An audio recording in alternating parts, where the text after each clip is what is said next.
Hello dear learners, मैं doctor प्रिया सिंगला, निर्माण campus of education research and training Sunam की तरफ से आप सब लोगों को diploma of early childhood care and education के लर्नर्स को, स्टूडेंट्स को इसके सारे कोर्सेज़ की गाइडेंस दे रही हूँ। इससे पहले हमारी DECE 1 की क्लास थी। अब हमारी DECE 2 की क्लास है चाइल्ड हेल्थ एंड न्यूट्रिशन। इसके हम यूनिट 1 से लेके यूनिट 14 तक ऑलरेडी कवर कर चुके हैं। अगर आप निर्माण कैंपस सुनाम का YouTube चैनल देखेंगे तो उसमें आपको इसकी वीडियोस भी मिल जाएंगी। बाकी आपकी कन्वीनियंस के लिए मैं इसकी सारी वीडियोस जो हैं हमारी ये वाली क्लास के डिस्क्रिप्शन बॉक्स में ज़रूर ऐड कर दूंगी जब ये हमारी क्लास बाद में सेव हो जाएगी, ताकि आप वहाँ डिस्क्रिप्शन बॉक्स में भी जाके देख सकते हैं बाकी की क्लासेस को। चलिए अब हम स्टार्ट करते हैं अपनी नेक्स्ट यूनिट 15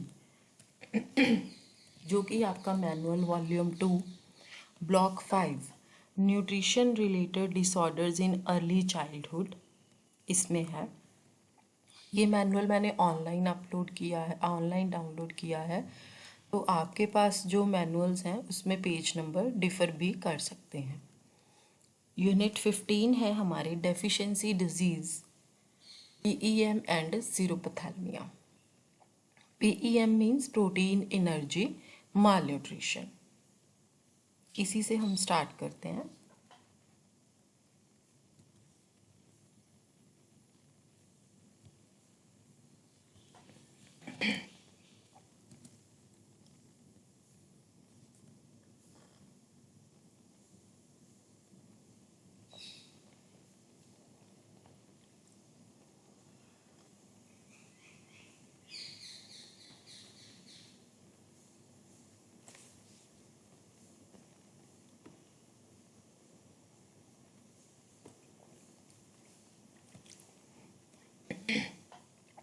ये है हमारे यूनिट 15।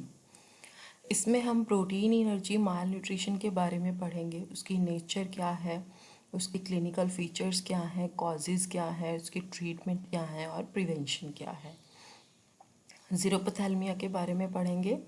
सेम सब कुछ, nature, clinical features, causes, treatment and prevention. सबसे पहले हम पढ़ते हैं प्रोटीन एनर्जी माल न्यूट्रिशन के बारे में।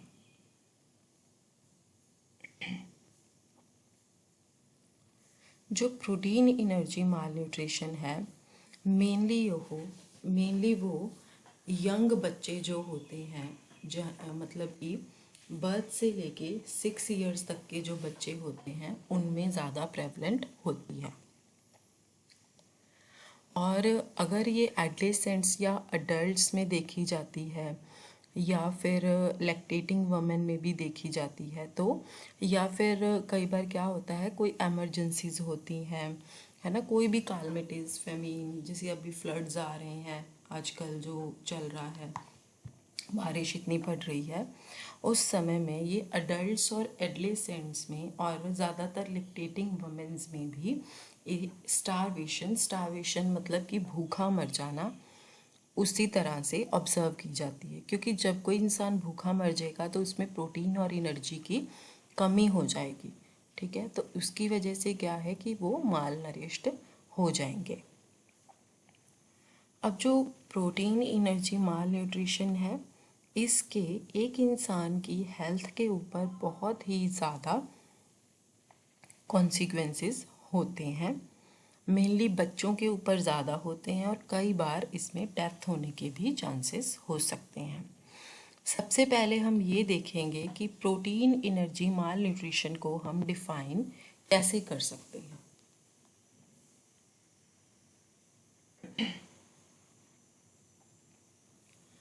Protein energy malnutrition can be defined as a range of pathological conditions arising from a deficiency of protein and energy and is commonly associated with infections.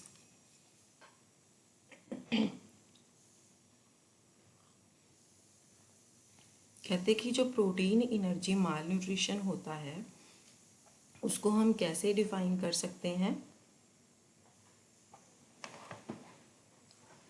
एक इस तरह की कंडीशन होती है जो कि प्रोटीन और एनर्जी की डेफिशिएंसी के कारण पैदा होती है।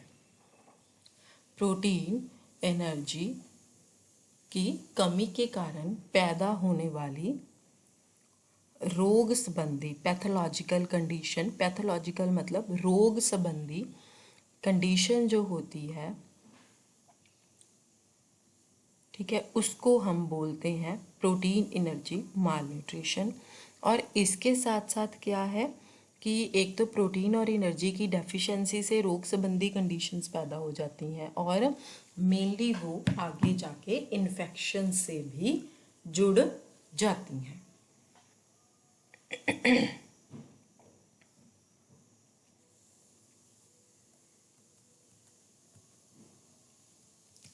आगे है हमारा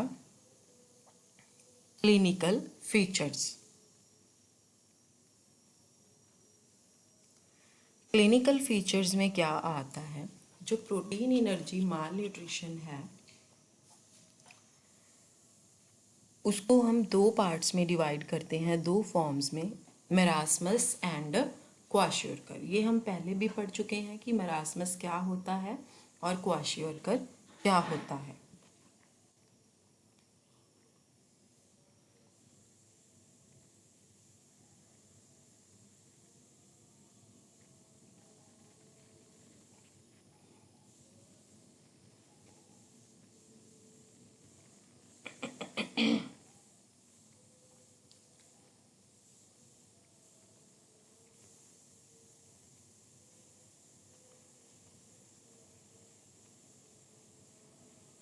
मेरास्मस जो होता है वो कैलोरीज यानी कि एनर्जी और प्रोटीन दोनों की डेफिशिएंसी से हो जाता है। जो क्वाशियोरकर होता है वो सिर्फ प्रोटीन की डेफिशिएंसी से ही मेनली होता है।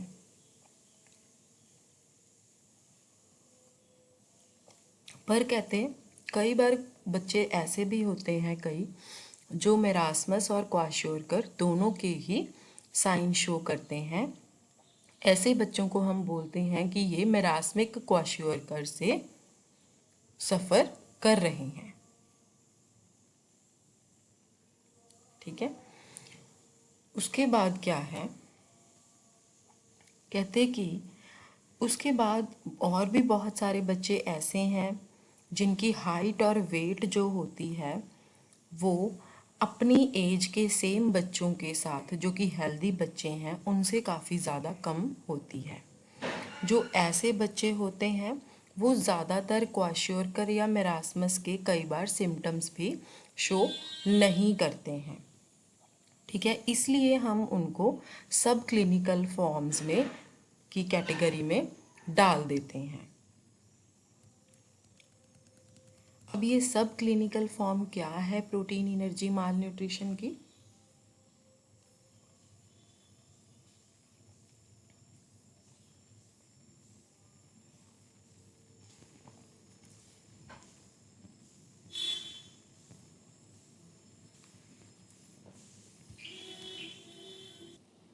What is the subclinical form of protein energy malnutrition? सब क्लिनिकल फॉर्म का मतलब क्या है कि एक ऐसी कंडीशन जहाँ पर डिजीज़ का कोई भी साइन जो है वो शो नहीं होता है, जहाँ पर एक्सटर्नल मेडिकल एग्जामिनेशन में अगर किसी ने बाहर से उनका एग्जामिनेशन करना है तो उनको कोई भी साइन जो है वो शो नहीं होता है। पर जब वो उनको डिटेल में एग्जामिन करते हैं, जैसे कि बॉडी की मेजरमेंट्स करते हैं उनके हाइट, वेट, है ना, और ब्लड के एग्जामिनेशंस करते हैं, फिर वो चेंजेस को डिटेक्ट कर सकते हैं। प्रोटीन एनर्जी माल न्यूट्रिशन के केस में क्या होता है कि हम बहुत सारे सब क्लिनिकल फॉर्म्स हमें आजकल देखने को मिलते हैं। क्वाशियोरकर और जो मेरास्मस हैं वो सिर्फ एक आइसबर्ग के टिप हैं। हमारी कंट्री में सिर्फ 100 में से 2 से 3 बच्चे जो हैं 1 से 5 साल की उम्र के, वो प्रोटीन एनर्जी माल न्यूट्रिशन की क्लिनिकल फॉर्म्स के अंडर आते हैं, पर ज़्यादा बच्चे जो हैं वो सब क्लिनिकल फॉर्म्स के अंडर आते हैं, जिनको कि डायरेक्टली एग्जामिन नहीं कर पाते हैं या इजीली एग्जामिन नहीं कर पाते हैं एक्सटर्नली उनको चेक करके।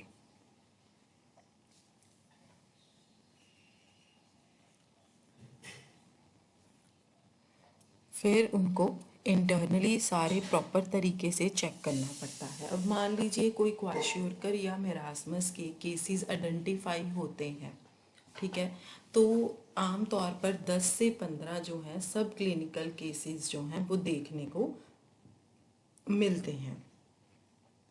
अब प्रोटीन एनर्जी माल न्यूट्रिशन की प्रिवेंशन के लिए हमें थोड़े से स्टेप्स लेने पड़ते हैं। जब हमने ऐसे केसेस को आइडेंटिफाई कर लिया तो उसके ट्रीटमेंट के लिए या उनकी रिहैबिलिटेशन उनको प्रोवाइड करने के लिए या प्रिवेंशन के लिए हमें कुछ ना कुछ स्टेप्स लेने पड़ते हैं। प्रोटीन एनर्जी माल न्यूट्रिशन की जितनी भी फॉर्म्स होती हैं, है ना, उसमें कॉमन साइन क्या होता है, या तो बच्चे का बॉडी वेट कम होता है या उनकी ग्रोथ जो है वो प्रॉपर नहीं हो रही होती है, ठीक है। तो अब ये जो फॉर्म्स होती हैं वो एक दूसरे से काफ़ी डिफरेंट होती हैं, ठीक है। ये हमें कैसे पता चलता है, उनके हमें साइंस और सिम्टम्स को पहले लिस्ट डाउन करना पड़ता है, फिर ही हम उन सिम्टम्स को देख के ये पता लगा सकते हैं कि इंडिविजुअल जो है वो प्रोटीन एनर्जी माल न्यूट्रिशन की किसी ना किसी फॉर्म से सफ़र कर रहा है। अब हम बच्चे के साइंस और सिम्टम्स को पहले देखेंगे कि मेरास्मस में क्या होता है। कहते कि हम कैसे आइडेंटिफाई कर सकते हैं कि बच्चा जो है वो मेरास्मस से सफ़र कर रहा है।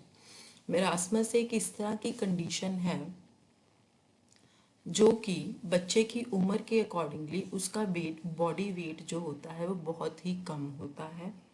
उसकी जो स्किन के नीचे जो फैट होता है वो भी बहुत कम होता है, और मसल्स जो होती हैं वो भी इतनी ज़्यादा नहीं होती है। ग्रॉस मसल्स यानी कि जो बड़ी मसल्स होती हैं वो भी कम होती हैं।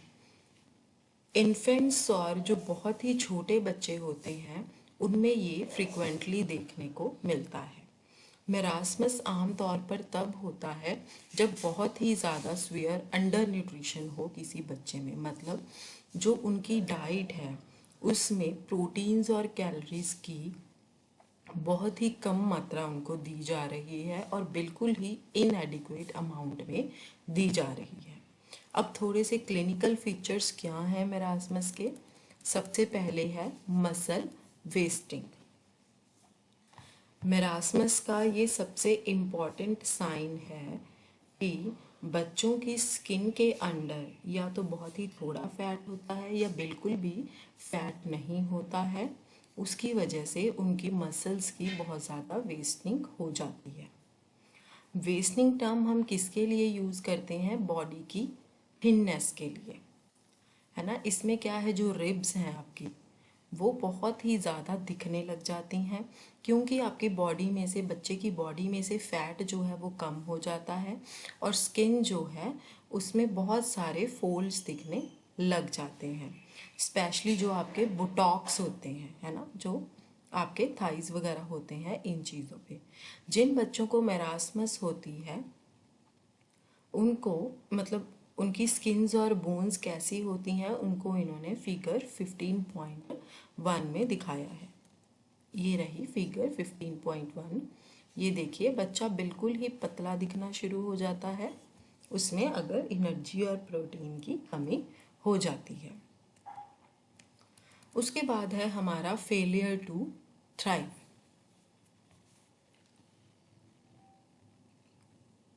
अगर किसी बच्चे को मेरास्मस है ना, तो वो बच्चा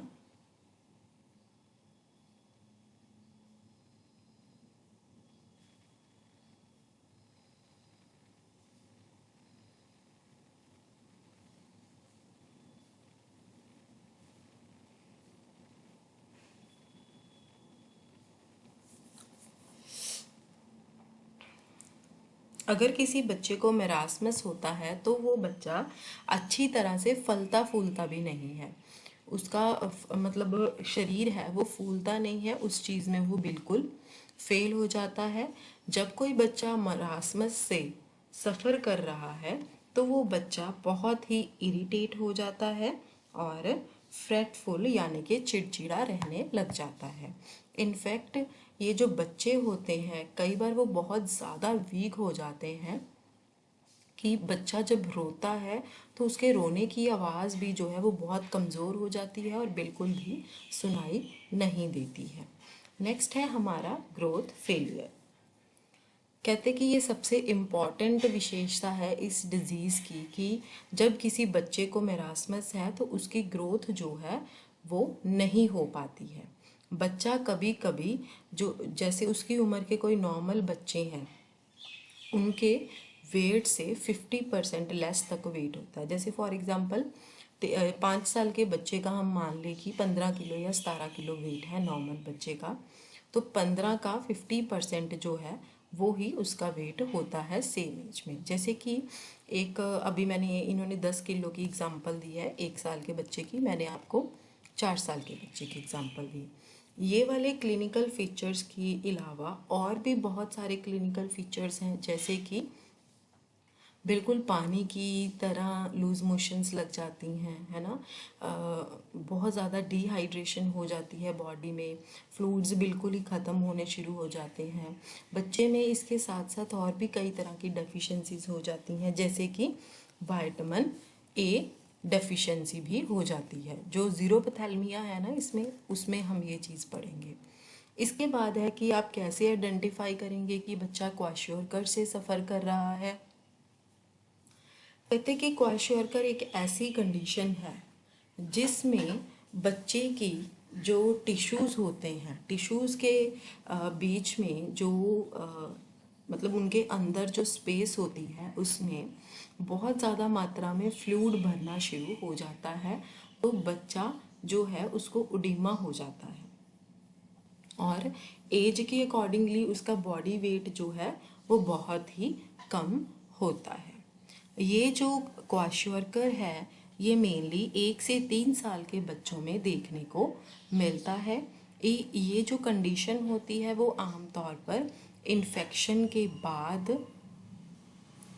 है ना, या फिर जब बच्चे को कोई ना कोई इन्फेक्शन होती है तो उस टाइम पे बच्चे को ये होती है ना। अब मेन कारण क्या है इस डिज़ीज़ का? डाइटरी डेफिशिएंसी, है ना। अगर बच्चे की डाइट प्रोटीन में कम होती है पर उसमें कैलोरीज होती हैं तो उसको क्वाशियोरकर हो सकता है। क्वाशियोरकर के अब क्लिनिकल फीचर्स क्या हैं? सबसे पहले है हमारा ओडीमा। ओडीमा का मतलब हम ऑलरेडी देख चुके हैं कि टिश्यूज़ के बीच में जो स्पेस होती है सेल्स में, उसमें बहुत ज़्यादा मात्रा में फ्लूइड भरना शुरू हो जाता है, उसको बोलते हैं हम ओडीमा। मेनली ओडीमा कहाँ कहाँ पर होता है? या तो लोअर लिम्स, नीचे की टांगों में होता है, ठीक है, या फिर पूरी बॉडी में, सारे शरीर में भी हो जाता है, फेस में भी होना शुरू हो जाता है। अब हम ओडीमा को कैसे डिटेक्ट करेंगे? हम ओडीमा को सिंपली डिटेक्ट कर सकते हैं जहाँ पर आपको लग रहा है कि बॉडी स्वेल हुई हुई है, वहाँ पर आप स्किन को प्रेस कर सकते हैं अपनी फिंगर्स के साथ। क्योंकि बॉडी में बहुत ज़्यादा मात्रा में फ्लूइड इकट्ठा हुआ होता है, जब आप उसको प्रेस करेंगे तो वो उसी जगह पे ऐसे डिप्रेस्ड मतलब प्रेस ही रह जाएगी जब आप उस पर प्रॉपर प्रेशर अप्लाइड करेंगे। उसके बाद नेक्स्ट क्लिनिकल फीचर्स हैं failure of growth. Failure of growth कहते ग्रोथ फेलियर भी इसका एक इम्पॉर्टेंट और अर्लीस्ट साइन है। हम बच्चे का बॉडी वेट नोट करके इस चीज़ को नोटिस कर सकते हैं। अगर मान लीजिए किसी बच्चे को क्वाशियोरकर है तो वो अपनी एज के नॉर्मल बच्चों के वेट के अकॉर्डिंगली उसका वेट सिर्फ 60% है। ठीक है, तो इसका मतलब ये हुआ कि उस बच्चे की ग्रोथ में फेलियर हो रही है, कि बच्चे की ग्रोथ जो है वो प्रॉपरली नहीं हो रही है।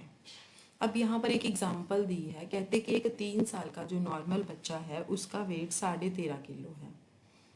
ठीक है, उसी दूसरी तरफ उसी एज का जो दूसरा बच्चा है जो कि क्वाशियोरकर से सफ़र कर रहा है उसका वेट 13.5 किलो का सिर्फ 60% है। मान लो 60% 8 किलो है। ठीक है, तो इसका मतलब ये है कि बच्चे को क्वाशियोरकर हो सकता है। ठीक है, नेक्स्ट है हमारा क्लिनिकल फीचर पोर्ट बेली।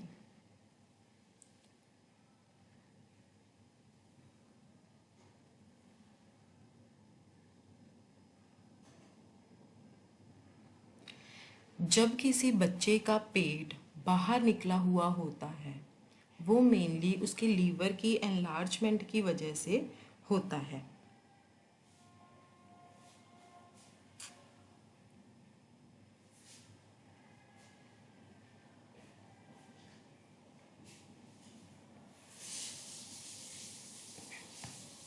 है ना, तो इसका मतलब ये है कि उस बच्चे को भी क्वाशियोरकर है। नेक्स्ट है इरिटेबिलिटी। कहते जब कोई बच्चा क्वाशियोरकर से सफ़र कर रहा है तो उसका बिहेवियर जो है वो काफ़ी इरिटेटिंग होता है।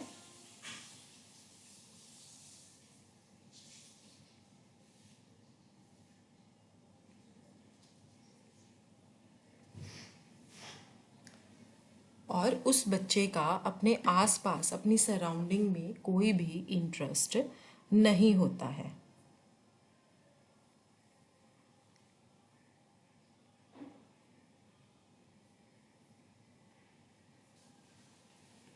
अब स्किन में चेंजेस आते हैं, ये भी एक रीज़न है। कहते कि ऊपर जो हमने क्लिनिकल फीचर्स पढ़े हैं उसके अलावा एक करेक्टरिस्टिक क्या है कि स्किन में चेंजेस आते हैं।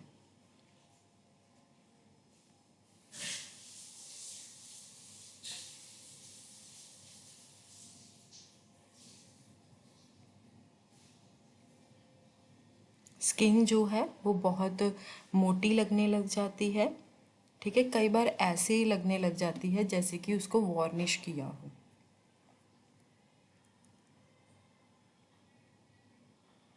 कई बार बच्चे की स्किन जो है वो उतरनी भी शुरू हो जाती है और पीछे बहुत ही ज़्यादा क्रैक्स और छाले जो होते हैं वो छोड़ देती है। उसके बाद आता है हमारा हेयर चेंजेस। हेयर में क्या चेंजेस आने शुरू हो जाते हैं, जो बच्चे के हेयर्स हैं वो बहुत ही पतले दिखने शुरू हो जाते हैं और जल्दी टूट भी जाते हैं। हेयर्स अपना ब्लैक कलर भी खो देते हैं और रेडिश ब्राउन जो है वो दिखना शुरू हो जाते हैं। मून फेस, जो बच्चा क्वाशियोरकर से सफ़र करता है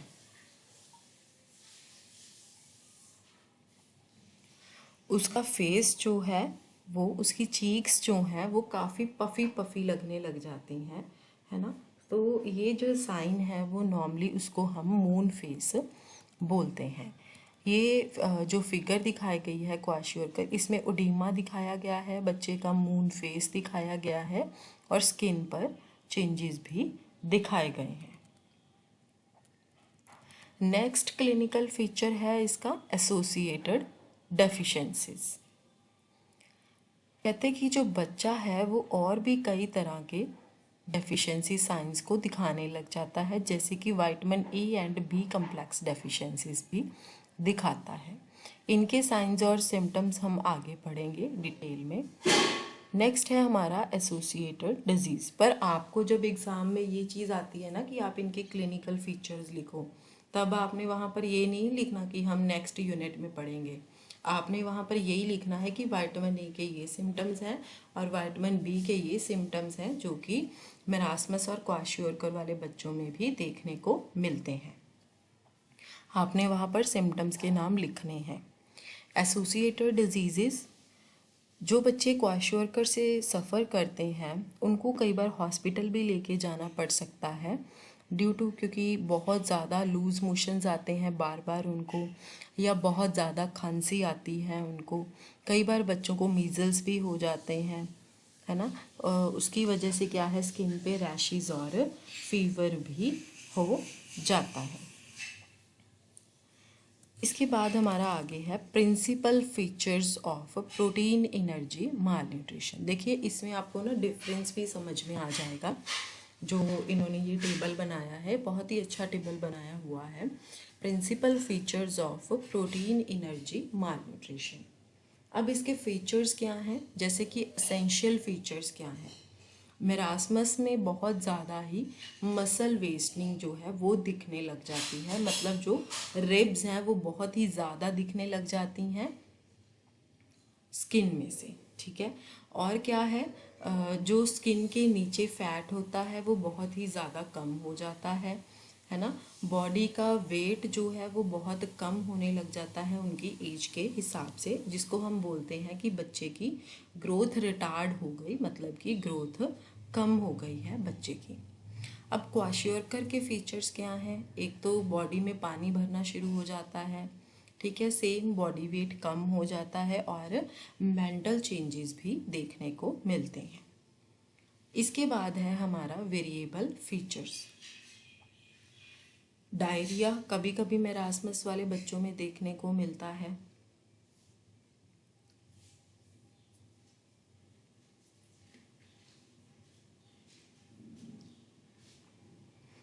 क्वाशियोरकर वाले बच्चों में क्या देखने को मिलता है, बच्चों को भूख बहुत कम लगती है, स्किन में चेंजेस दिखने शुरू हो जाते हैं, जैसे स्किन पील उतरने लग जाती है, क्रैक्स पड़ जाते हैं कई बार, जैसे वो वाइट वाइट स्कार्स दिख रहे थे ना पिक्चर्स में, वैसे हेयर में चेंजेस, जैसे कि हेयर के कलर चेंज होना शुरू हो जाता है, रेडिश ब्राउन होना शुरू हो जाता है, मून फेस कभी कभी दिखता है, डायरिया हो जाता है कभी कभी, या फिर लीवर एनलार्जमेंट भी हो जाती है।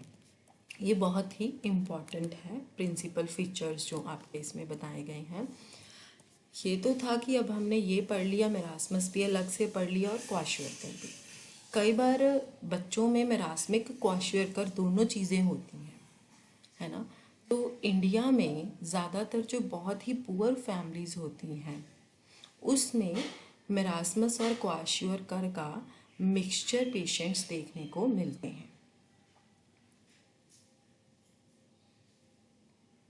कहते कि जो बच्चा सिर्फ मेरास्मस के साइंस को ही शो नहीं करता बल्कि क्वाशियोरकर के साइंस को भी शो करता है, जैसे कि फीट्स की स्वेलिंग वगैरह होना, तो इसका मतलब ये है कि उस बच्चे को मेरास्मिक क्वाशियोरकर है, ठीक है। अब मेन इसकी क्लिनिकल फॉर्म्स को हमें आइडेंटिफाई करना है। कहते कि बॉडी वेट जो है वो एक अच्छा इंडिकेटर है इसकी सब क्लिनिकल फॉर्म का। एक बच्चे का बॉडी वेट जब हम, जो नॉर्मल बच्चा है जिसको कि प्रॉपरली फीड किया जा रहा है, जब हम उससे कंपेयर करते हैं तो जो पीईएम वाला बच्चा होता है उसका वेट उसके अकॉर्डिंगली काफ़ी कम होता है। एक हेल्दी बच्चे का वेट जो है ना, उसको हम रेफरेंस स्टैंडर्ड्स के वेट के साथ कंपेयर कर सकते हैं, ठीक है। ये हाइट और एक हेल्दी बच्चे के एज के अकॉर्डिंगली हाइट और वेट के टेबल बने होते हैं। इंडिया में भी WHO ग्रोथ स्टैंडर्ड टेबल्स भी हैं जिनके साथ आप कंपेयर कर सकते हैं बच्चे के वेट को। ये है आपकी एक्सरसाइज 1। उसके बाद हमारा आता है what are the causative factors of PEM। Protein energy mall nutrition के फैक्टर्स क्या हैं। सबसे पहला कारण है पावर्टी। कहते कि प्रोटीन एनर्जी माल न्यूट्रिशन मेनली पुअर इंडियन जो कम्युनिटीज़ होती हैं उनमें देखने को मिलता है। जैसे कि मेनली ऐसी फैमिलीज़ में जिनके पास, जो कि एग्रीकल्चरल लेबरर्स होते हैं, जिनके पास लैंड नहीं होती है, बैकवर्ड कम्युनिटीज़ होती हैं, या फिर ट्राइबल पॉपुलेशन होती है। ये कम्युनिटीज़ काफ़ी पुअर होती हैं, पढ़ी लिखी भी नहीं होती हैं, और इनकी कोई एक फिक्स्ड इनकम भी नहीं होती है। इसीलिए वो अपने बच्चों को और अपनी लार्ज फैमिलीज़ को प्रॉपर फूड नहीं दे पाते हैं, और जो अर्बन स्लम्स में भी कई बच्चे रह रहे होते हैं वो भी काफ़ी ज़्यादा रिस्क पर होते हैं। उसके बाद हमारे पास आता है मैटरनल माल न्यूट्रिशन। मैटरनल माल न्यूट्रिशन हम ब्लॉक 3 में यूनिट 9 में इसके बारे में पहले भी पढ़ चुके हैं कि मदर का न्यूट्रिशनल स्टेटस और उसका इम्पैक्ट प्रेगनेंसी के ऊपर। ठीक है, अब हमें यहाँ ये चीज़ देखनी है कि जो मदर का न्यूट्रिशनल स्टेटस है वो ये डिटर्मिन करता है कि उसको बच्चे का, जो बच्चा उसको बॉर्न होगा उसका न्यूट्रिशनल स्टेटस कैसा होगा, उसकी हेल्थ कैसी होगी। अगर किसी मदर का न्यूट्रिशनल स्टेटस पुअर है, ठीक है, तो जो बच्चा उसको पैदा होना है वो भी माल नरिश्ड जो है वो हो सकता है। अभी अगर किसी मदर को माल न्यूट्रिशन है, ठीक है, तो वो लो बर्थ वेट बच्चे को जन्म दे सकती है। अब जो इन्फेंट्स का वेट 2.5 kg से कम होगा उसको हम लो बर्थ वेट बेबीज़ भी बोल सकते हैं। बच्चे जो कि प्रोटीन एनर्जी माल न्यूट्रिशन को डेवलप करते हैं वो अपनी लाइफ को लो बर्थ वेट के साथ ही स्टार्ट करते हैं। नेक्स्ट है हमारा इन्फेक्शंस एंड पुअर हाइजीन।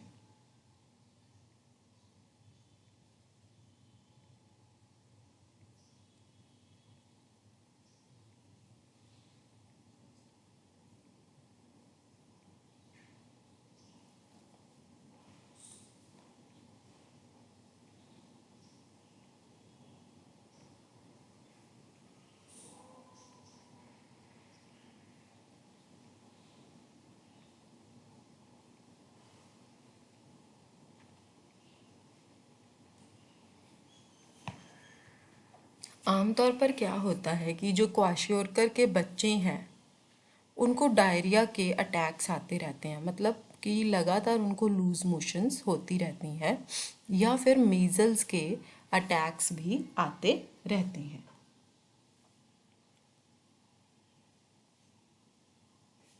यानी कि खसरे के अटैक भी आते रहते हैं। जो बच्चे हैं मेनली वो अर्बन स्लम्स में रहते हैं, है ना, उनको आर्टिफिशियल फीडिंग यानी कि कमर्शियल मिल्क फूड्स बहुत कॉमनली दिए जाते हैं। तो मदर्स जो हैं वो बहुत ही फीडिंग के अनसाउंड और अनहाइजीनिक मेथड्स को फॉलो करती हैं। जो फीडिंग बॉटल्स होती हैं उसको प्रॉपरली स्टेरलाइज भी नहीं किया जाता है।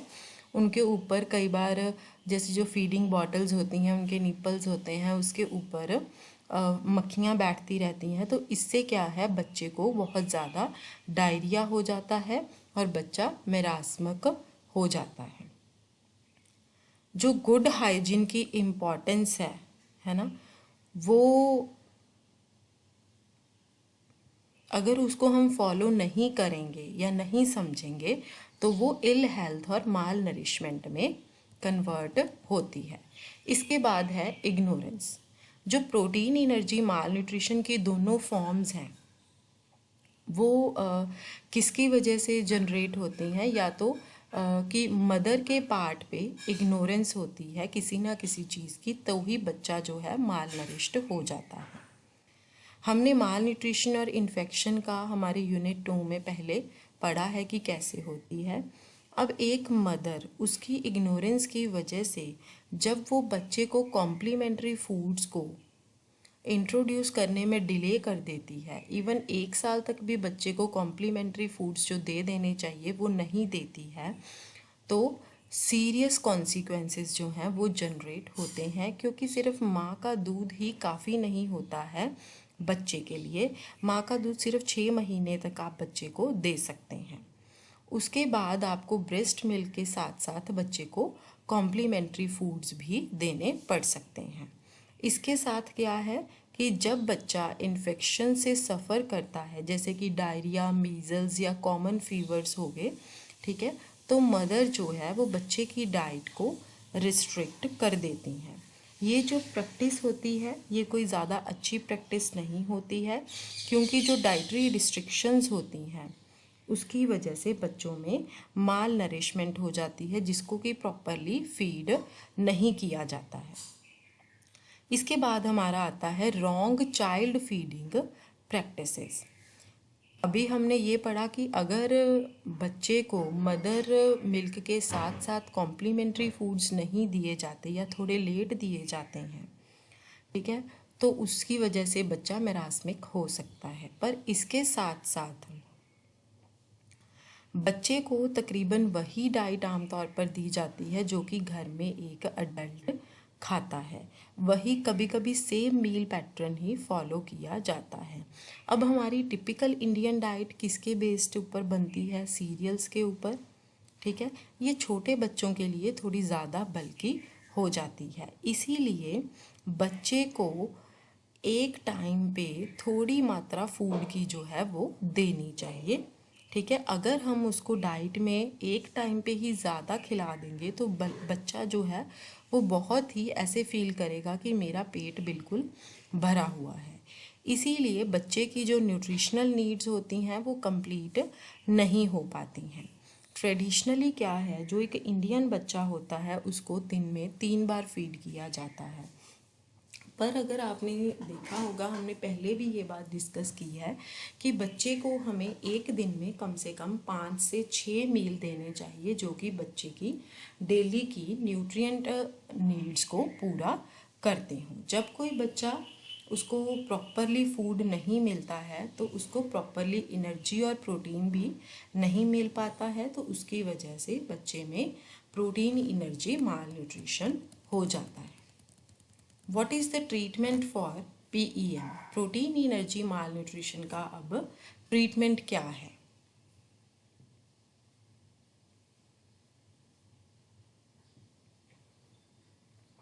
कहते अब हम इसके कारण पता है कि या तो फूड की कमी के कारण मेनली PEM होता है। दूसरे शब्दों में हम कह सकते हैं कि अगर आपकी डाइट में एनर्जी या प्रोटीन की कमी है तो ये प्रोटीन एनर्जी माल न्यूट्रिशन बच्चों को हो सकता है। तो इसमें ट्रीटमेंट क्या देना है कि हमें बच्चे को एनर्जी और प्रोटीन रिच फूड्स जो हैं वो देने हैं, ताकि जो डाइटरी रिक्वायरमेंट्स हैं उसको पूरा किया जा सके और बच्चे का प्रॉपर वेट गेन हो सके।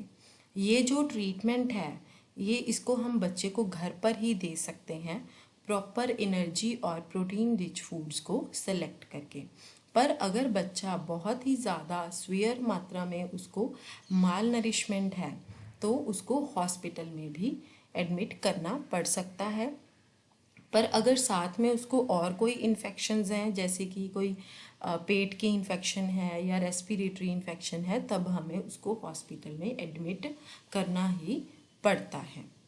कहते कि अगर आपको कोई ऐसे केसेस मिलते हैं तो आप मदर को पूछ सकते हैं कि बच्चे को किसी हेल्थ केयर सेंटर में इमीडिएटली लेके जाना है। शुरू की स्टेजेस में क्या होता है, ऐसे बच्चों को फीड करना भी बहुत ज़्यादा डिफ़िकल्ट हो जाएगा, तो उनको रबर ट्यूब के साथ फीडिंग दी जाती है, जो कि उनके नोज़ से क्रॉस करते हुए उनके पेट में जाती है, जब तक कि वो अपने मुंह से खाना खाने के योग्य नहीं हो जाते हैं। शुरू में सिर्फ उनको हाई कैलोरी लिक्विड फूड्स ही दिए जाते हैं। कई केसेस में क्या होता है, हम बच्चे को प्रॉपर सुपरविजन के साथ घर में भी ट्रीट कर सकते हैं। अगर बच्चे को कोई स्वीयर इन्फेक्शंस जैसे कि डायरिया वगैरह नहीं है। उसके बाद क्या है, हम बच्चे को फूड्स के थ्रू एनर्जी और प्रोटीन प्रोवाइड कर सकते हैं, जैसे कि सीरियल्स, पल्सेस, नट्स, शुगर और जैगरी, ऐसी चीज़ें जो हैं हम बच्चे को प्रोवाइड कर सकते हैं। बच्चा अपने घर में ही इन चीज़ों को कंज्यूम कर सकता है। मिल्क की जो एडिशन है वो कंपल्सरी नहीं है, पर अगर मिल्क आप अपनी डाइट में ऐड करते हैं तो डाइट की क्वालिटी जो है वो इम्प्रूव हो जाएगी। ठीक है, पर ये बात भी याद रखनी ज़रूरी है कि बच्चे को हमें ज़्यादा मतलब एक्सेस प्रोटीन वाली कमर्शियल प्रेपरेशन देने की ज़रूरत नहीं है। एक न्यूट्रिशियस और जिसकी कॉस्ट कम हो वो हमें प्रेपरेशन बच्चे को देनी है। जैसे कि हैदराबाद मिक्स। हैदराबाद मिक्स में क्या होता है, ये एक लोकल फूड्स के बेसिस के ऊपर प्रेपरेशन बनाई गई है जो कि national institute of nutrition Hyderabad ने बनाई है। मेनली ये क्वाशियोरकर और मेरास्मस के बच्चों को ट्रीट करने के लिए यूज़ की जाती है। ये जो हैदराबाद मिक्स है ये कमर्शियल फूड नहीं है, ये रूरल हाउस होल्ड्स वाले भी जो कि ज़्यादा पुअर फैमिलीज़ को बिलोंग करते हैं ये प्रिपेयर कर सकते हैं। ठीक है, इसमें रोस्टेड व्हीट 40 ग्राम्स है, रोस्टेड बंगाल ग्राम दाल 15 ग्राम्स है, रोस्टेड ग्राउंड नट 10 ग्राम्स है और शुगर और जैगरी 30 ग्राम्स है। हम इससे लड्डू भी बना सकते हैं, इसकी खीर भी बना सकते हैं इस मिक्स के साथ, और इसको दूध में भी कुक करके बच्चे को दे सकते हैं। इससे बच्चे की डाइट और जो टेस्ट है वो इम्प्रूव हो जाएगा।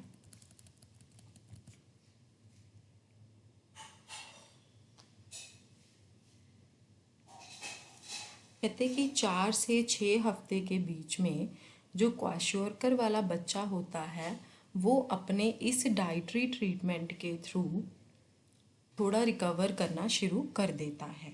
जब हम लॉन्ग टाइम के लिए बच्चों को ये डाइट देते हैं तो वो प्रॉपरली फुली रिकवर भी करना शुरू कर देता है। अब यहाँ पर एक और चीज़ इम्पॉर्टेंट है कि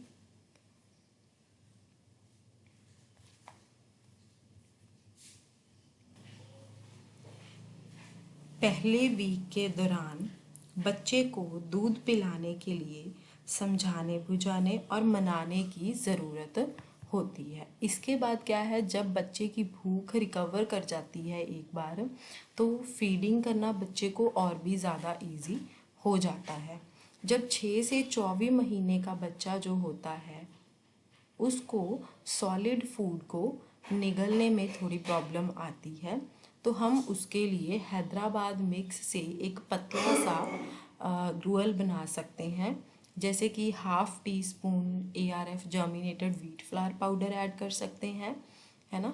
तो उससे क्या है, आप ये बिल्कुल पतला ग्रूअल बना के दे सकते हैं ताकि उसकी न्यूट्रिटिव वैल्यू जो है वो मेंटेन रह सके, है ना। बच्चा इसको जल्दी से ड्रिंक भी कर लेता है। इसके साथ साथ और भी बहुत सारी डेफिशिएंसीज होती हैं जैसे कि विटामिन A, B कम्प्लेक्स। इसको हम कैसे ट्रीट कर सकते हैं, इसको ट्रीट करने के लिए हमें विटामिन A के कैप्सूल्स और विटामिन B कम्प्लेक्स की टैबलेट्स जो हैं वो देनी चाहिए। इसके साथ साथ मान लीजिए अगर कोई और भी इन्फेक्शंस हैं तो उसको भी प्रॉपर मेडिसिन्स दे के हमें कंट्रोल करना चाहिए। अब जो मदर है उसको हमें ये एजुकेट करना है कि कैसे उसको एडिशनल फीड्स जो हैं वो कंटिन्यू करनी है अपने बच्चे की डाइट में, और कैसे उसको होम बेस्ड डाइट बना के अपने बच्चों को देनी है जब वो हॉस्पिटल से डिस्चार्ज होके घर में आ जाए, ताकि उनका बच्चा दोबारा प्रोटीन एनर्जी माल न्यूट्रिशन में ना जाए। पर ये जो माइल्ड और मॉडरेट केसेस होते हैं PEM के, हम इनको एनर्जी और प्रोटीन रिच फूड घर पर देकर भी ट्रीट कर सकते हैं। ऐसे बच्चों को हॉस्पिटलाइज करने की ज़रूरत नहीं होती है। प्रिवेंशन जो होती है वो क्योर से बेटर होती है। फिर भी बहुत सारे मेजर्स हैं जो हमें प्रिवेंशन अगर हमने PEM से करनी है तो हमें वो फॉलो करने पड़ेंगे। प्रोटीन एनर्जी माल न्यूट्रिशन की जो प्रिवेंशन है वो मदर के साथ ही शुरू हो जाती है। जैसे कि अगर बच्चा जो है जब वो पैदा होता है, जब उसका बर्थ वेट लो होता है तो उसमें प्रोटीन एनर्जी माल न्यूट्रिशन होने के चांसेस ज़्यादा हो सकते हैं। इसका मेन रीज़न क्या है कि मदर जो होती है वो माल नरिश्ड होती है। इसीलिए ये बात बहुत इम्पॉर्टेंट है ये पक्का करना कि एक प्रेग्नेंट वुमन जो है वो एक्स्ट्रा फूड को कंज्यूम करे ताकि उसकी प्रेगनेंसी की जो एक्स्ट्रा नीड्स हैं उसको पूरा किया जा सके। एक सिंपल थंब का जो रूल है ना, वो ये इंश्योर करता है कि प्रेग्नेंट वुमेन जो है वो फूड की एडिशनल अमाउंट को कंज्यूम करे जो कि एक नॉर्मल मील के इक्वल होती है हर दिन। अगर पुअर फैमिलीज़ के केस में हम बात करें तो जो सप्लीमेंट्री फूड्स होते हैं है ना, जो कि हम हमारी होम डाइट के साथ एडिशनली देते हैं, वो प्रेग्नेंट वुमेन को हम दे सकते हैं गवर्नमेंट फीडिंग प्रोग्राम्स के अंडर। ये जो स्टेप्स होते हैं ये बच्चे के बर्थ वेट को इम्प्रूव करने में हेल्प करते हैं। अब दूसरा क्या है कि जो मदर का मिल्क है वो इन्फेंट के लिए बेस्ट फूड होता है। जो लैक्टेटिंग मदर्स होती हैं उनको एनकरेज करना चाहिए कि वो अपने बच्चे को जितनी देर तक पॉसिबल हो सके ब्रेस्ट फीड करें। 6 महीने तक उनको सिर्फ मदर मिल्क ही एडिक्वेट नहीं होता है बच्चे को देना। कॉम्प्लीमेंट्री फूड्स भी उनको बच्चे को मदर मिल्क के साथ साथ इंट्रोड्यूस कर देने चाहिए।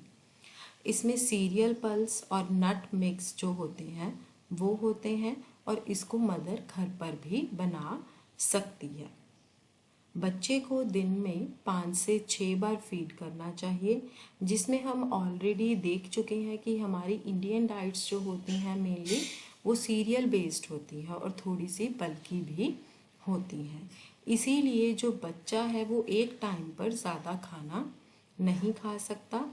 हमें बच्चे को फ्रीक्वेंटली फीड करना चाहिए। अगर हम फ्रीक्वेंटली फीड नहीं करते हैं बच्चे को तो फिर उसमें एनर्जी और प्रोटीन की रिक्वायरमेंट की कमी हो जाएगी। इसीलिए हमें बच्चे को थोड़े छोटे छोटे मील देने हैं और थोड़ी थोड़ी देर बाद देनी है ताकि हम एक अच्छी फीडिंग प्रैक्टिसेस को फॉलो कर सकें। अब मान लीजिए बच्चे को कोई इन्फेक्शंस भी हैं साथ में, डायरिया या रेस्पिरेटरी इन्फेक्शंस, तो उसकी वजह से क्या है पीईएम का रिस्क जो है वो बढ़ जाता है। इसलिए इन इन्फेक्शंस का ट्रीटमेंट भी देना बहुत ज़रूरी है, जिसकी वजह से कई बार प्रोटीन एनर्जी माल न्यूट्रिशन को भी बचाने में मदद मिलती है। इसके साथ साथ जब बच्चे को डायरिया या कोई और इन्फेक्शन होती है तो हमें फूड को बिल्कुल भी रिस्ट्रिक्ट नहीं करना चाहिए। हमें बच्चे को जैसे हम रेगुलरली फीड करते हैं वैसे ही फीड करना चाहिए। अगर हमें बच्चे को किसी इन्फेक्शियस डिजीज़ से बचाना है जैसे कि ट्यूबरक्लोसिस, मीज़ल्स या बहुत ज़्यादा खांसी आती हो तो हम उसको इम्यूनाइजेशन भी दे सकते हैं। नेशनल इम्यूनाइजेशन प्रोग्राम के अंडर सारे इन्फेंट्स जो होते हैं उनको हर डिजीज़ के अगेंस्ट इम्यूनाइजेशन प्रोवाइड की जाती है ताकि माल न्यूट्रिशन से बचा जा सके। मदर्स को भी हमें इन सारी चीज़ों के बारे में एजुकेट करना बहुत ज़रूरी है। इसके बाद हमारा आता है ज़ीरोपथैल्मिया। विटामिन ए डेफिशिएंसी एक सीरियस पब्लिक हेल्थ प्रॉब्लम है इंडिया में। ज़ीरोपथैल्मिया जो है वो क्या होता है, जो कि विटामिन ए की डेफिशिएंसी की वजह से आईज़ में साइंस दिखने शो हो जाते हैं। ज़ीरोपथैल्मिया की वजह से ब्लाइंडनेस भी होती है। ये एक बहुत बड़ी हेल्थ प्रॉब्लम है।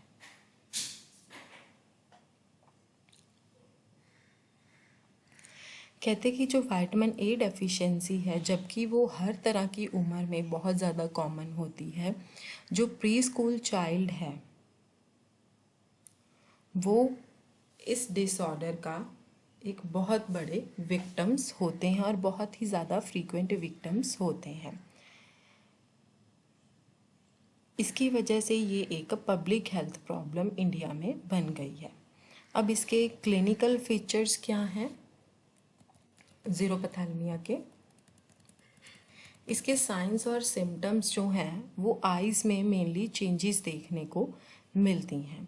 कहते कि ये फिगर 15.3 जो दी हुई है इसमें आप काफ़ी पार्ट्स में जो हैं वो देख सकते हैं, जैसे कि जो कंजक्टिवा और कॉर्निया है ना, ये जो कंजक्टिवा है और ये जो कॉर्निया है, मोस्टली विटामिन ए की डेफिशिएंसी की वजह से ये दोनों पार्ट्स मेनली अफेक्ट होते हैं। जो कंजक्टिवा है वो एक टिश्यू की थिन ट्रांसपेरेंट लेयर होती है जो कि आई लिड के अंदर की सरफेस को लाइन अप करती है और आई के वाइट पार्ट को कवर करती है, जिसको कि हम स्क्लेरा बोलते हैं। कॉर्निया क्या है? आई का ट्रांसपेरेंट पार्ट है जो कि आई के फ्रंट पोर्शन को कवर करता है। ये प्यूपल को, इरिस को और एंटीरियर चैम्बर को भी कवर करता है। अब साइंस और सिम्टम्स क्या हैं ज़ीरोपैथेल्मिया के? सबसे पहला सिम्टम है नाइट ब्लाइंडनेस। ज़ीरोपैथेल्मिया का सबसे पहला सिम्टम है नाइट ब्लाइंडनेस। जो इंडिविजुअल्स नाइट ब्लाइंडनेस से सफ़र कर रहे होते हैं उनको डिम लाइट में दिखाई नहीं देता है। जो बच्चे देखने के योग्य नहीं होते हैं, इवन जब डिम लाइट में उनके सामने खाने की कोई प्लेट रख दी जाए वो उसको भी नहीं देख पाते हैं, तो इस कंडीशन को हम डिफरेंट रीजन्स में डिफरेंट नेम से जाना जाता है। जैसे कि नॉर्थ एरिया के रूरल एरियाज़ में इस कंडीशन को रथौंडी बोला जाता है। उसके बाद है हमारा कंजक्टिवल ज़ीरोसिस। ज़ीरोसिस क्या है? जिसको हम क्रीक में ड्राइनेस बोलते हैं। कंजक्टिवल ज़ीरोसिस इसीलिए कंजक्टिवा में जब ड्राइनेस हो जाती है तो उसको हम बोलते हैं कंजक्टिवल ज़ीरोसिस। नॉर्मल आइज़ में जो कंजक्टिवा है वो ब्राइट हो जाती है, ट्रांसपेरेंट हो जाती है और मॉइस्ट भी हो जाती है। ज़ीरोपैथेल्मिया के केस में ये डिसकलर यानी कि मडी कलर हो जाता है, ड्राई हो जाती है और वो अपनी ब्राइटनेस को भी छोड़ देती है, इसीलिए हम उसको कंजक्टिवल ज़ीरोसिस बोलते हैं। इवन कई बार क्या होता है, जब आँखों में आंसू आते हैं तो हमारी जो कंजक्टिवा होती है वो बहुत ज़्यादा ड्राई हो जाती है, मतलब वो वेट नहीं हो सकती है। उसके बाद है बाइटॉट स्पॉट्स। बाइटॉट स्पॉट्स क्या है? ज़ीरोसिस में ड्राइनेस, फोमी और वाइट ट्रैंगुलर स्पॉट्स जब कंजक्टिवा पे अपीयर होने शुरू हो जाते हैं तब हम उसको बोलते हैं बाइटॉट स्पॉट्स। ये जो आपकी आइज़ होती हैं उसके आउटर पार्ट पे ज़्यादा दिखाई देती हैं रेदर देन इनर पार्ट। ठीक है, हमारी कंट्री में क्या है, ये मेनली गर्ल्स में एक प्रैक्टिस बड़ी कॉमन है काजल लगाने की अपनी आँखों में। ऐसे केसेस में क्या है, जो बाइटॉट स्पॉट्स होते हैं वो काजल का ब्लैक कलर ले लेते हैं और काफ़ी डिस्टेंस से भी उसको देखा जा सकता है। जबकि जो कंजक्टिवल चेंजेस होते हैं ज़ीरोपैथेल्मिया में उसकी वजह से ब्लाइंडनेस नहीं होती है, उसको एक वार्निंग साइन की तरह कंसीडर किया जाता है। अगर हम उसको निगलेक्ट करते हैं तो ये जो चेंजेस होते हैं वो हमारी कॉर्निया को भी अफेक्ट करते हैं और इसके बाद हमारी इरिवर्सिबल ब्लाइंडनेस को भी लीड करते हैं। उसके बाद है कॉर्नियल ज़ीरोसिस। कंजक्टिवा के केस में क्या है कि जो नॉर्मल कॉर्निया है वो मॉइस्ट हो जाता है और शाइनिंग हो जाता है।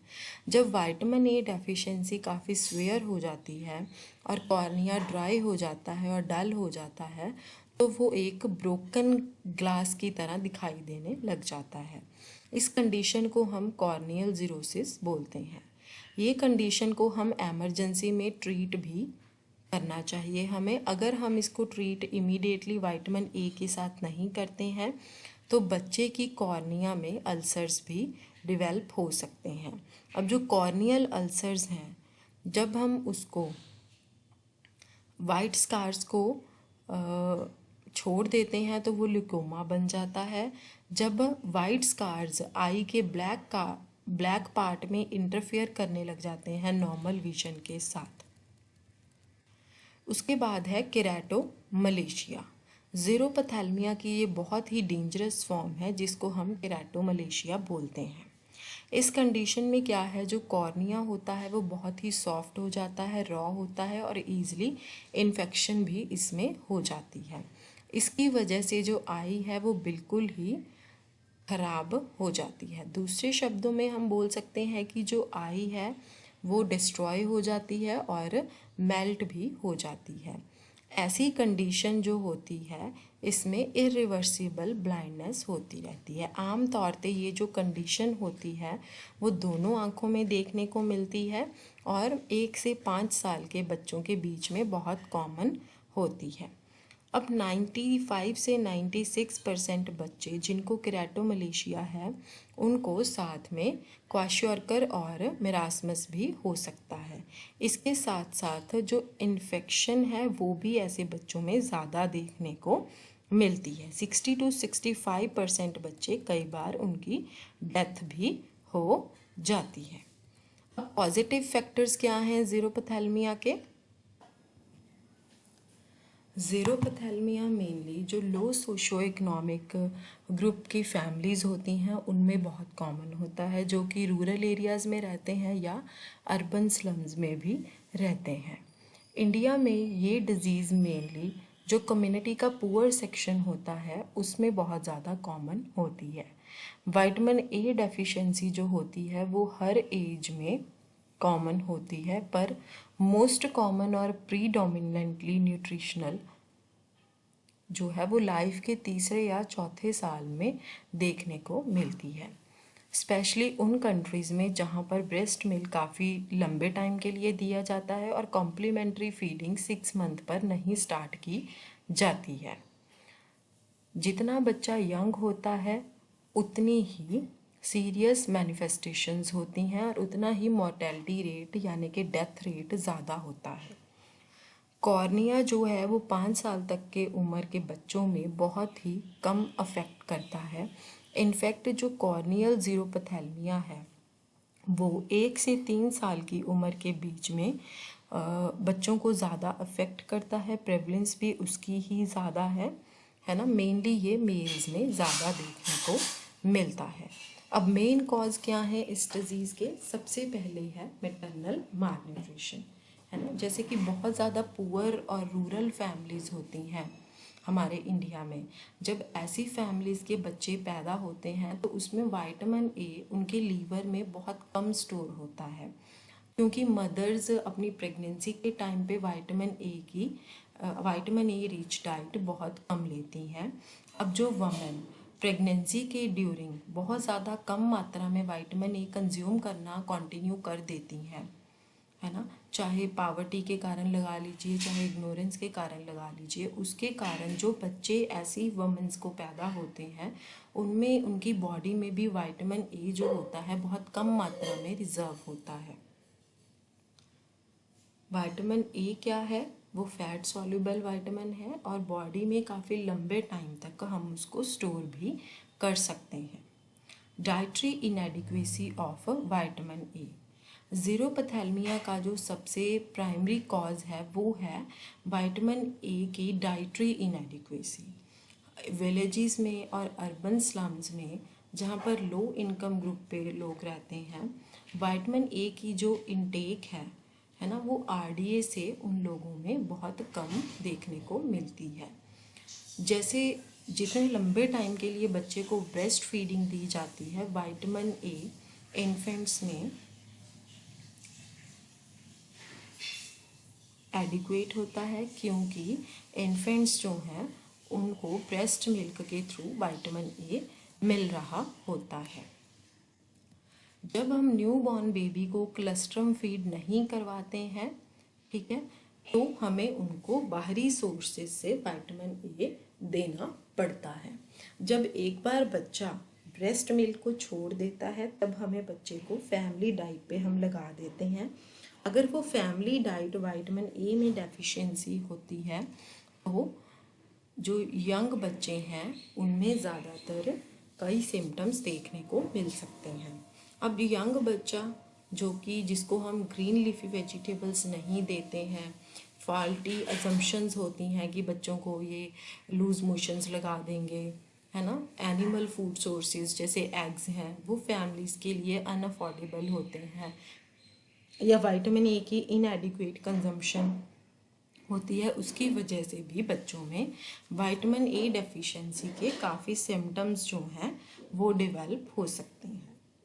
उसके बाद है हमारा इन्फेक्शंस एंड वॉर्म इन्फेस्टेशंस।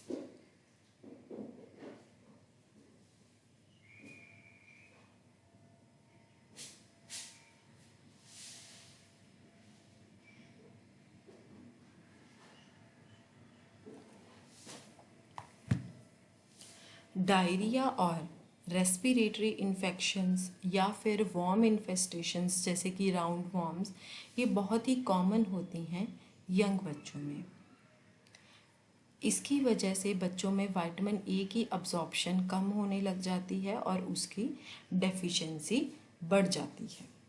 मीज़ल्स ये एक बच्चों की बहुत ही कॉमन इन्फेक्शन है और ज़ीरोपैथेलमिया का एक बहुत ही इम्पॉर्टेंट कारण है, जिसकी वजह से कॉर्निया में सोर्स होने लग जाते हैं और आगे चल के ब्लाइंडनेस भी हो सकती है। विटामिन ए डेफिशिएंसी का ट्रीटमेंट क्या है?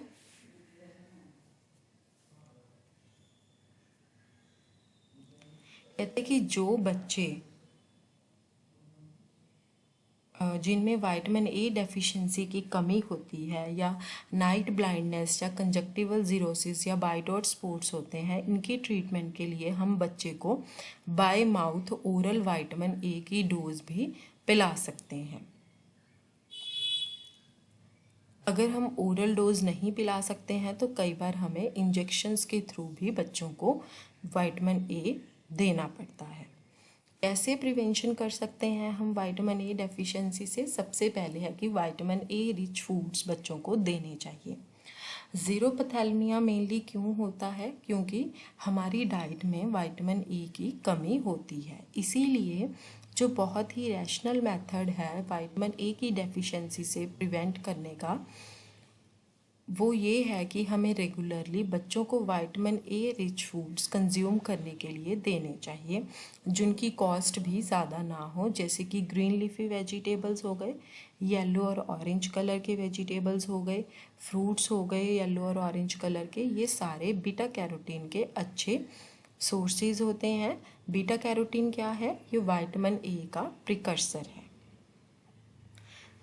जैसे हम 40 grams of green leafy vegetables दें किसी बच्चे को, तो वो एक बच्चे की नॉर्मल विटामिन ए स्टेटस को मेंटेन करने के लिए काफ़ी होती हैं। पर ये इंश्योर करना है कि हमें बच्चे को ये रेगुलरली अमाउंट देनी ही देनी है, अगर हमें विटामिन ए डेफिशिएंसी से बच्चों को बचाना है। जैसे कि मिल्क देना, चीज़ देना, curd, butter, eggs, liver, fishes, red palm oil, है ना। ये सारे विटामिन ए के रिच सोर्सेज हैं जिन पे एम्फसाइज किया जा सकता है। इंडियन डाइट्स की इम्प्रूवमेंट भी बहुत ज़रूरी है, पर न्यूट्रिशन एजुकेशन प्रोग्राम्स के थ्रू भी मदर्स को बताना चाहिए कि विटामिन ए बच्चों का कैसे इम्प्रूव किया जा सकता है। उसके बाद है periodic administration of vitamin A. Xerophthalmia के कारण ब्लाइंडनेस हो जाती है, जो कि एक बहुत ही सीरियस प्रॉब्लम है और जिस पर बहुत ही ज़्यादा ध्यान देने की ज़रूरत है। कहते कि हमने ये बात पढ़ी है कि जो विटामिन ए है वो हमारे लीवर में काफ़ी लंबे टाइम तक के लिए स्टोर कर सकते हैं हम। ये भी पॉसिबल है कि हम बच्चे में विटामिन ए स्टोर्स को बिल्डअप करके उसको, जैसे कि विटामिन ए डोज रेगुलरली दे के उसके लीवर में स्टोर कर सकते हैं। National programme for prevention of blindness जो है वो नेशनल इंस्टीट्यूट ऑफ न्यूट्रिशन ने डेवलप किया था, जो कि government of India different countries की स्टेट्स में चलाती है। इस प्रोग्राम के अंडर जो कि 9 महीने तक के बच्चे होते हैं, 9 से 5 साल तक के बच्चे होते हैं, उनको टोटल 9 डोज दी जाती हैं विटामिन ए की, है ना। ये विलेज लेवल हेल्थ वर्कर्स तक भी डिस्ट्रीब्यूट होती हैं और मल्टीपर्पज़ हेल्थ वर्कर्स तक भी स्टेट गवर्नमेंट पहुंचाती है।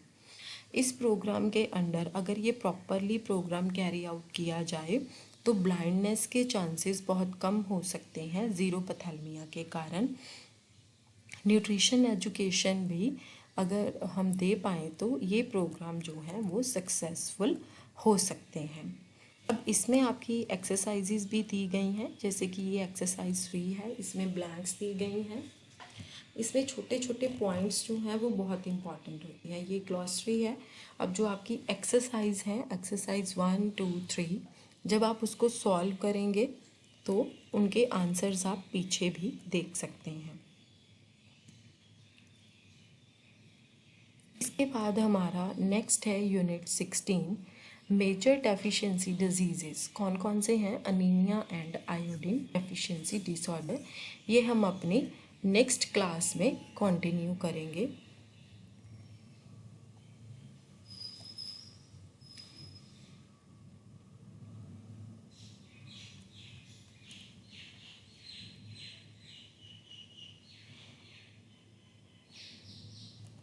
ये है आपकी एक्सरसाइज 1 कि क्या डिफरेंस है। जैसे मैंने ऊपर आपको कहा था कि ये टेबल बना हुआ है ना। ये टेबल को भी आप इसमें लिख सकते हैं। उसके बाद आपके फिलिंग द ब्लैंक्स आ गए कि जिसकी वेस्टिंग ऑफ मसल्स होती हैं वो कि क्या होता है, मरासमस और क्वाशोरकर। पीईएम की सब क्लिनिकल फॉर्म्स को हम कैसे आइडेंटिफाई कर सकते हैं, है ना, उनके ब्लड टेस्ट वगैरह लेके या उनकी हाइट और वेट वगैरह लेके। कौन सी ऐसी कंडीशन है जिसमें पफ़ी फेस और चीक्स होती हैं, कौन सी ऐसी कंडीशन है जिसमें एक्सटर्नल मेडिकल एग्जामिनेशन कोई भी साइन शो नहीं करता है ना, मेरास्मस।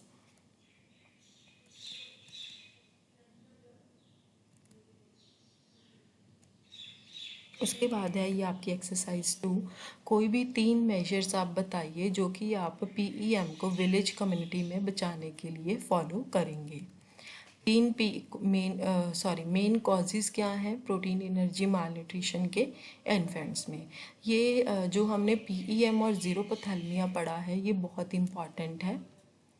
अब जब हम नेक्स्ट क्लास में अपनी में न्यूट्रिशनल अनीमिया भी पढ़ेंगे और उसके साथ जो हमारा आयोडीन डेफिशिएंसी और डिसऑर्डर्स हैं ये भी बहुत इम्पॉर्टेंट है। ये दोनों भी बहुत इम्पॉर्टेंट हैं, तो आप इसकी क्लास भी मत मिस करना। कोई भी आपकी क्वेरीज़ हैं वो आप नीचे कमेंट सेक्शन में पूछ सकते हैं, आपको उसका रिप्लाई भी मिल जाएगा। आज की क्लास हम यहीं पर ओवर कर देते हैं। Thank you dear students.